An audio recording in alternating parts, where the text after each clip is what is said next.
Hello दोस्तों, कैसे हैं आप सब। उम्मीद है अच्छे ही होंगे। दोस्तों, आज की कहानी एक ऐसे आदमी की है जो पता नहीं उसको क्या सूझा कि वो शादी करने के लिए चुड़ैल के पीछे ही पड़ गया। वह उस चुड़ैल को पाने के लिए बहुत सारे हथकंडे अपनाता है, पर क्या वो सफल हो पाया उसमें? क्या वह चुड़ैल उससे शादी करने के लिए राजी हुई?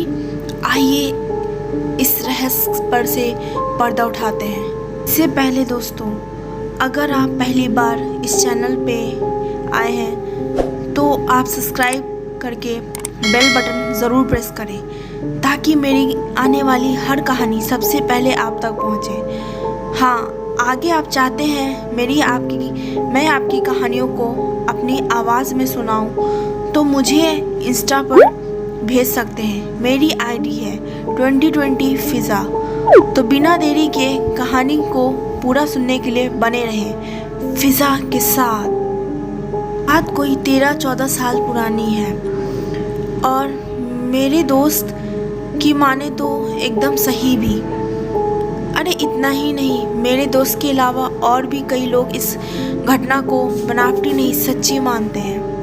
कुछ लोगों का तो यह भी कहना है कि मेरे दोस्त और चुड़ैल के बीच जो रोमांस भरी बातें हो रही थी उसके वो लोग गवाह भी हैं, क्योंकि उन लोगों ने ये सब अपने कानों से सुना। तो आइए अब आपका वक्त बिना ज़ाया करते हुए मैं अपने दोस्त रमेश की कहानी सुनाता हूँ।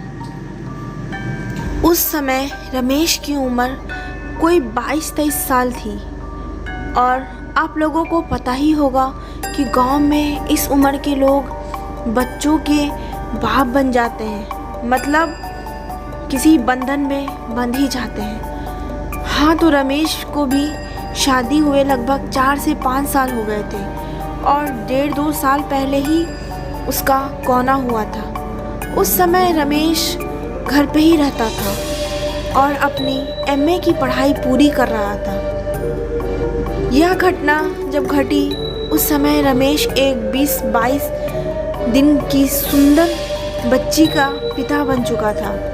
हाँ, एक बात मैं आप लोगों को बता दूं कि रमेश की बीवी बहुत ही निडर स्वभाव की महिला थी। यह गुण बताना इसलिए ज़रूरी था कि इस कहानी की शुरुआत में उसकी निडरता अहम भूमिका निभाती है।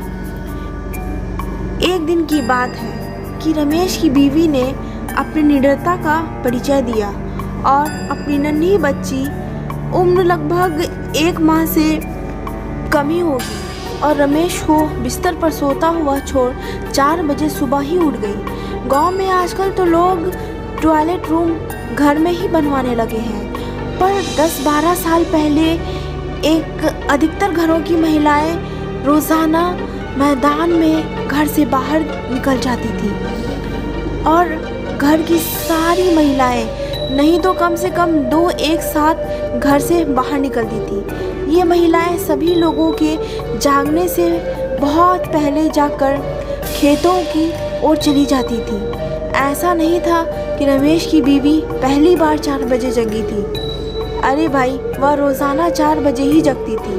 पर निडरता का परिचय इसलिए कह रहा हूँ क्योंकि और दिन की तरह उसने घर के किसी महिला सदस्य को जगाया नहीं और अकेले ही मैदान में घर से बाहर निकल पड़ी। दरअसल गांव में लड़कोरी महिला जिसका बच्चा अभी 6 महीने तक ना हुआ हो उसकी अलवाती बोलते हैं और ऐसा कहा जाता है कि ऐसी महिला पर भूत प्रेत की छाया जल्दी पड़ जाती है या भूत प्रेत ऐसी महिला को जल्दी चपेट में ले लेता है। इसलिए ये अलवांती महिलाएं जिसे घर में रहती हैं वहाँ आग जलाकर रखते हैं या कुछ लोग इनके तकिया के नीचे चाकू आदि रखते हैं। खैर, रमेश की बीवी ने अपनी निडरता दिखाई और वह निडरता उस पर भारी पड़ी। वह अकेले घर से काफ़ी दूर खेतों की ओर निकल पड़ी। हुआ यह कि उस समय पंडित जी के बेल पर रहने वाली चुड़ैल उधर घूम रही थी और ना चाहते हुए भी उसने रमेश की बीवी पर अपना डेरा डाल दिया। हाँ, फर्क सिर्फ इतना था कि वह पहले दूर दूर से ही रमेश की बीवी का पीछा करती थी, पर अंततः उसने अपने आप को रोक नहीं पाई और ज्यों ही रमेश की बीवी घर पहुंची उस पर सवार हो गई। रमेश भी लगभग 5 बजे जगा और भैंस आदि को चारा देने के लिए घर से बाहर चला गया। जब वह घर में वापस आया तो अपनी बीवी की हरकतों में बदलाव देखा। उसने देखा कि उसकी बच्ची रो रही है, पर उसकी बीवी आराम से पलंग पर बैठकर पैर पसारे हुए कुछ गुनगुना रही है। रमेश एक बार अपनी रोती हुई बच्ची को देखा और दूसरी बार दांत निमोड़ते हुए पलंग पर बेखौफ बैठी हुई अपनी बीवी को। उसको गुस्सा आया और उसने बच्ची को अपनी गोद में उठा लिया और अपनी बीवी पर गरजा, बच्ची रो रही है और तुम्हारे कान पर जूं तक नहीं रेंग रही? अरे ये क्या? रमेश की बीवी ने तो रमेश की इस गुस्से का नज़रअंदाज कर दिया और अपने में ही मस्त बनी रही। रमेश को गुस्सा और बढ़ा। इससे पहले ही रमेश की भाभी वहां आ गई और रमेश की गोदी में बच्ची को लेते हुए उसे बाहर जाने के लिए कहा। अरे ये क्या? रमेश का गुस्सा तो अब और भी ज़्यादा हो गया।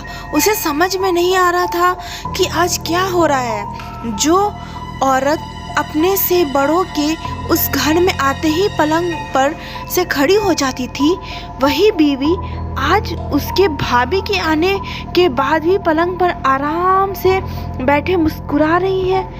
खैर, रमेश तो कुछ नहीं समझा, पर उसकी भाभी को सब कुछ समझ में आ गया और वो हंसने लगी। रमेश को अपनी भाभी का हंसना एक मूर्खतापूर्ण लग रहा था और वो अपने भाभी से बोल पड़ा, अरे आपको क्या हुआ? ये उल्टी पुल्टी हरकतें कर रही हैं और आप हैं कि हंसे जा रही हैं। रमेश को इतना कहते ही उसकी भाभी ने उसे मुस्कुराते हुए ज़बरदस्ती बाहर जाने के लिए कहा और यह भी कहा कि बाहर से दादाजी को बुला लीजिए। भाभी की इतना कहते ही दादाजी को बुला लाए। रमेश सब समझ गया और वह बाहर ना जाकर अपनी बीवी के पास ही पलंग पर बैठ गया। इतने ही देर में रमेश के घर की सभी महिलाएं वहां आकर खड़ी हो गई और अगल बगल घरों की सभी महिलाएं वहां आ गई। अरे भाई, गांव में इन सब बातों को फैलते देर नहीं लगती, और तो और अगर बात भूत प्रेत की हो तो और भी लोग मज़े ले लेकर हवाई जहाज़ की रफ्तार से खबर फैलाते हैं। हाँ, तो अब मैं आपको बता दूं कि रमेश के कमरे में लगभग 10 से 12 मर्द और औरतों का जमवारा हो चुका था। रमेश ने भी सबको मना कर दिया कि यह खबर खेतों की ओर गए दादाजी के कानों तक नहीं पहुंचनी चाहिए। दरअसल वह अपने आप को लोगों की नज़रों में बहुत बुद्धिमान और निडर साबित करना चाहता था। वह तनकर अपनी बीवी के सामने बैठ गया और अपनी बीवी से कुछ जानने के लिए सवालों की बौछार शुरू कर दी। रमेश, कौन हो तुम? रमेश की बीवी कुछ ना बोली, केवल मुस्कुरा कर रह गई। रमेश ओझाओं की तरह फिर गुर्राया, मुझे ऐसा वैसा ना समझ, मैं तुमको भस्म कर दूंगा। रमेश की बीवी फिर से मुस्कुराई, पर इस बार थोड़ा तनकर बोली, तुम चाहते क्या हो? बहुत सारे लोगों को वहाँ पाकर रमेश थोड़ा अकरे बाजू जैसा बोला, तुम मत बोल, मेरे साथ रिस्पेक्ट से बात कर। तुम्हें पता नहीं कि मैं ब्राह्मण कुमार हूँ और उस पर भी बजरंग बली का भक्त। रमेश को इतना कहते ही उसकी बीवी थोड़ा सकपका कर बोली, मैं पंडित जी के श्रीफल पर की चुड़ैल हूँ। अपने बीवी के मुख से इतना सुनते ही तो रमेश की ओर और भी जोश आ गया। उसे लगने लगा कि अब मैं वास्तव में इस पर काबू पा लूँगा वहाँ खड़े लोग खुशी से रमेश और उसकी बीवी की बातों को सुन रहे थे और मन ही मन खुश हो रहे थे। अरे भाई, मनोरंजन जो हो रहा था उनका। रमेश फिर बोला, अच्छा, पर तूने इसको पकड़ा क्यों? तुमके पता नहीं कि यह ब्राह्मण की बहू है और नियमित पूजा पाठ भी करती है? रमेश की चुड़ैल पीड़ित बीवी बोली, मैं इनको जानबूझकर नहीं पकड़ा, इनको पकड़ना तो मेरी मजबूरी हो गई थी। या इस हालत में अकेले बाहर गई क्यों? खैर, अब मैं जा रही हूँ, मैं खुद ही अब अधिक देर यहाँ नहीं रह सकती। रमेश अपनी बीवी की इन बातों को सुनकर बोला, क्यों, क्या हुआ? डर गई ना मुझसे? रमेश के इतना कहते ही फिर उसकी बीवी मुस्कुराई और बोली, तुमसे कैसा डर?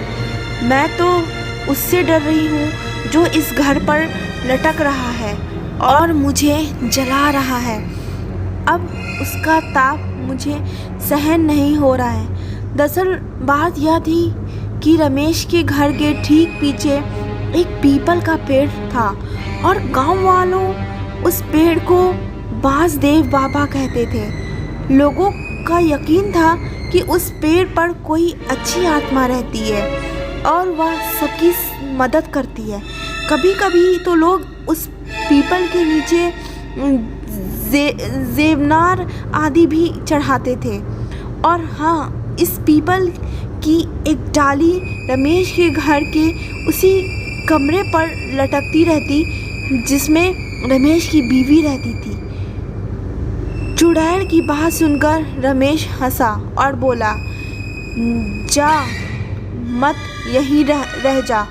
जैसे हमारी एक बीवी है वैसी ही तुम एक और। रमेश के इतना कहते ही वह चुड़ैल हंसी और बोली, यह संभव नहीं है, पर तुम मुझसे शादी क्यों करना चाहते हो? रमेश बोला, अरे भाई, गरीब ब्राह्मण हूँ, कुछ कमाता धमाता तो हूँ नहीं, तो रहेगी जो थोड़ा धन दौलत लाती रहेगी। रमेश के इतना कहते ही वह चुड़ैल बोली, तुम बहुत चालू हो, और हाँ, यह भी सही है कि हमारे पास बहुत सारा धन है, पर उस पर हमारे लोगों का पहरा रहता है।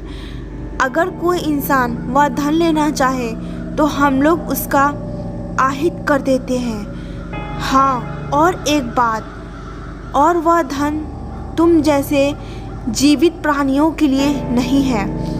रमेश अब थोड़ा शांत और शालीन स्वभाव में बोला, अच्छा ठीक है, तुम ज़रा कृपा करके एक बात बताओ, ये भूत प्रेत क्या होते हैं? क्या तुमने कभी भगवान को देखा है? आखिर तुम कौन हो? क्या पहले तुम भी इंसान ही थी? चुड़ैल भी थोड़ा शांत थी और गांव के सारे लोग भी शांत थे, क्योंकि सब लोग इन प्रश्नों का उत्तर जानना चाहते थे। चुड़ैल ने एक गहरी सांस भरी और कहना शुरू किया, भगवान क्या है मुझे नहीं मालूम, पर कुछ हमारी जैसी आत्माएं भी होती हैं जिनसे हम लोग बहुत डरते हैं और उनसे दूर रहना ही पसंद करते हैं। हम लोग उनसे क्यों डरती हैं यह भी मुझे पता नहीं। वैसे हम लोग पूजा पाठ करने वाले लोगों के पास भी भटकना पसंद नहीं करते और मंत्रों आदि से भी डरते हैं। रमेश फिर पूछा, खैर ये बताओ कि तुम इसके पहले क्या थी? तुम्हारा घर कहाँ था?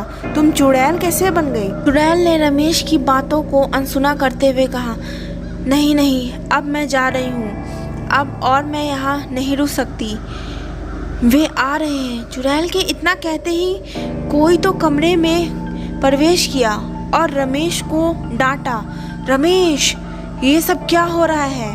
क्या मजाक बना कर रखे हो?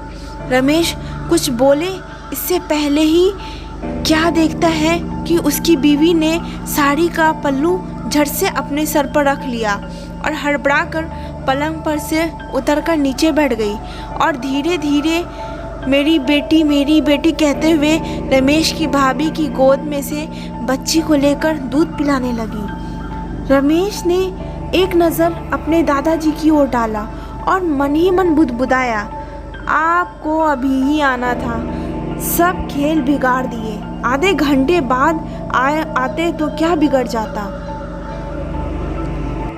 आइए अब बढ़ते हैं दूसरी कहानी की तरफ। ये कहानी एक पुराने कब्रिस्तान की है। ये कहानी कोई काल्पनिक नहीं है या कोई फिल्म की कहानी नहीं है, बल्कि आंखों देखा सच है। मैं कंपनी की ओर से पिकनिक पर गया हुआ था। पिकनिक शहर के बाहर एक रिजॉर्ट में थी। पहले कंपनी के लोगों ने क्रिकेट और दूसरे खेल खेले। उसके बाद रिजॉर्ट में ही बने वाटर पार्क में चले गए। वहाँ सिर्फ कुछ लोग को ही तैरना आता था। वो सब गहरे पानी में तैर दोस्तों में एक शर्त लगी, पानी में एक सिक्का फेंका जाएगा और जो सबसे कम समय में सिक्का ढूंढ के लाएगा वह जीत जाएगा। सबने बारी बारी से गोता लगाया, मगर किसी को सिक्का मिला तक नहीं। अगली बारी मेरी थी। मैं भी कूद गया, लेकिन पानी में जाते ही दृश्य बदल गया। मैंने पाया कि ज़मीन 20 या 25 फीट दूर थी। नीचे एक कब्रिस्तान दिखाई दे रहा था।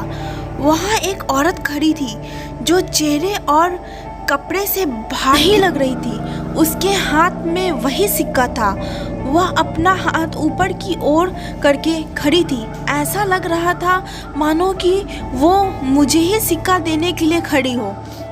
मैं जैसे उसके सम्मोहन में आगे बढ़ता चला जा रहा था। कुछ ही देर में मैं उसके करीब था और मैं उसके हाथ से सिक्का ले लिया। जैसे ही मैं वापस आने लगा, उसने मेरे हाथ पकड़कर खींच लिया। अब उसका हाथ और मेरा चेहरा आमने सामने था। एक ही पल में उसका चेहरा बदल गया और एक भयानक रूप में बदल गया। उसकी आंखों से खून निकल रहा था। उसके चेहरे पर एक भयानक सी मुस्कान थी। मेरे डर की कोई इंतहा नहीं थी। मैं डर के मारे कांप गया। मैंने झटके से अपना हाथ छुड़ाया। हाथ छुड़ाते ही कब्रिस्तान और महिला दोनों गायब हो गए और मैंने अपने आप को पुल में पाया। मुझे लगा जैसे कि मैं किसी सपने से जागा हूँ। मैं जल्दी से पानी से बाहर आ गया और दूर जाकर बैठ गया। मेरी सांस फूल रही थी और मैं खांस रहा था। मेरे दोस्तों ने मेरी मदद करने के लिए दौड़ लगाई। थोड़ी देर में से मैं सामान्य हो गया। हर कोई पूछ रहा था कि क्या हुआ। मैंने बस सर हिलाते हुए कुछ नहीं में जवाब दिया। मैंने मुट्ठी खोल कर देखी तो सिक्का मेरे हाथ में था। ये देख मेरे दोस्त खुशी से उछलने लगे, मुझे बधाई देने लगे। दोस्तों ने फिर से शर्त लगाई, मगर मैं फिर से पानी में नहीं गया। शाम हो गई थी। हमारी बस जाने वाली थी। हम कुछ लोग सिगरेट पीने बाहर चले गए। मेरे दोस्त मजाक कर रहे थे और ज़ोर ज़ोर से हंस रहे थे। सामने खड़े एक अंकल हमारी बातें गौर से सुन रहे थे और बीच बीच में तड़का भी मार रहे थे। मैं चुपचाप खड़ा था। मेरे एक दोस्त ने मजाक में पूछा कि मैं तब से चुप क्यों हूँ, क्या अंदर कोई भूत देख लिया क्या? ये सुनकर अंकल ने मजाकिया लिहाज में कहा कि अंग्रेज़ों के सामने यहाँ कब्रिस्तान हुआ करता था। ज़रूर किसी गोरे का भूत देख लिया होगा। यह सुनकर सब हंसने लगे, मगर मुझको यकीन हो गया था कि जो मैंने देखा वह मेरा वहम नहीं था। दोस्तों, कैसी लगी आपको ये दो कहानियाँ?